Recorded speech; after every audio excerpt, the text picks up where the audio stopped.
Tuesday afternoon, 20 January. 12:26 p.m.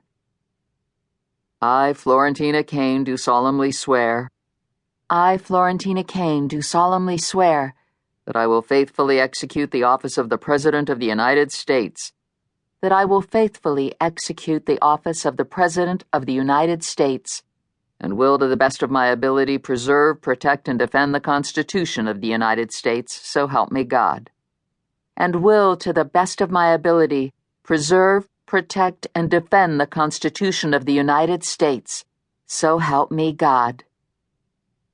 Her hand still resting on the Douay Bible, the 43rd President smiled at the First Gentleman. It was the end of one struggle and the beginning of another. Florentyna Kane knew about struggles.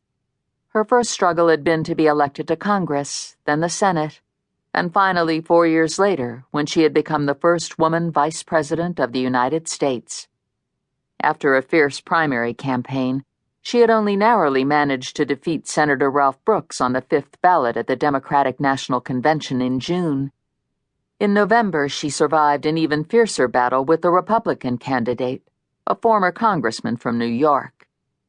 Florentyna Kane was elected president by 105,000 votes, a mere 1%, the smallest margin in American history, smaller even than the 118,000 that John F. Kennedy had gained over Richard Nixon back in 1960. While the applause died down, the president waited for the 21-gun salute to come to an end.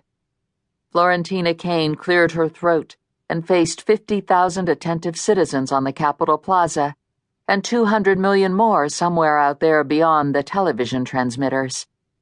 There was no need today for the blankets and heavy coats which normally accompanied these occasions. The weather was unusually mild for late January, and the crowded, grassy area facing the east front of the Capitol, although soggy, was no longer white from the Christmas snow. Vice President Bradley, Mr. Chief Justice, President Carter, President Reagan, Reverend Clergy, fellow citizens. The First Gentleman looked on, smiling occasionally to himself as he recognized some of the words and phrases he had contributed to his wife's speech. Their day had begun at about 6:30 a.m. Neither had slept very well after the splendid pre-inaugural concert given in their honor the previous evening. Florentyna Kane had gone over her presidential address for the final time, underlining the salient words in red, making only minor changes. When she rose that morning, Florentyna wasted no time in selecting a blue dress from her wardrobe. She pinned on the tiny brooch her first husband Richard had given her just before he had died.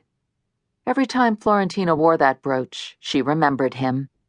How he had been unable to catch the plane that day because of a strike by maintenance workers, but still hired a car to be sure he could be by Florentyna's side when she addressed the Harvard commencement.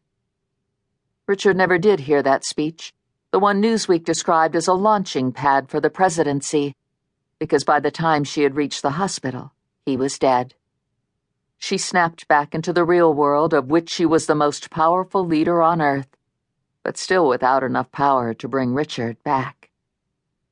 Florentyna checked herself in the mirror. She felt confident. After all, she had already been president for nearly 2 years since the unexpected death of President Parkin. Historians would be surprised to discover that she had learned of the president's death while trying to sink a 4-foot putt against her oldest friend and future husband, Edward Winchester. They had both stopped their match when the helicopters had circled overhead.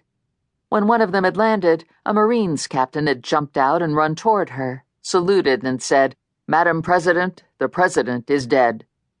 Now the American people had confirmed that they were willing to continue living with a woman in the White House.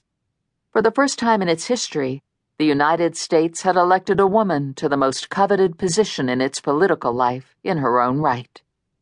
She glanced out of the bedroom window at the broad, placid expanse of the Potomac River, glinting in the early morning sunlight. She left the bedroom and went straight to the private dining room where her husband Edward was chatting to her children, William and Annabelle. Florentyna kissed all 3 of them before they sat down to breakfast. They laughed about the past and talked